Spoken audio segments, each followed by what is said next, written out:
So ahead, paano nga ba gamitin? So tara, let's dig in.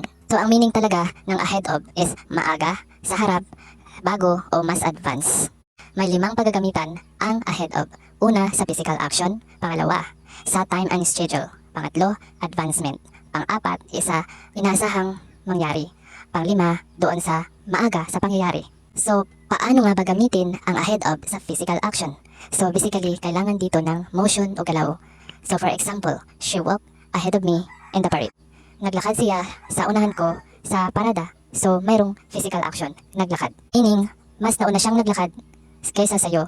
O maaaring nasa pinakaunahan siya sa parada or a little distance lang. So, next, time and schedule. For example, the meeting started ahead of the schedule. Nagsimula ang meeting bago ang schedule. Yung pinaka-clear na example dito is, yung meeting is 2:00. So, ginawa agad ng 1:00. So, next is advancement. For example, our team is ahead of than to their team. So, ang aming team ay mas advance o mas lamang kaysa sa kanilang team. So, it's either sa liga or sa business. So, mas lamang kaysa doon sa kalaban or competitors. Next is maaga sa isang pangyayari.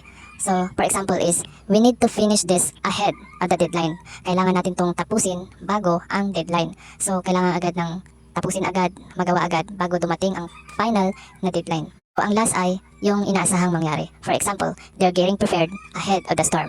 Naghanda agad sila bago ang bagyo. So, nag-prepared agad ng mga food or mga gamit para pag dumating yung bagyo, ay ready na agad doon sa sakuna.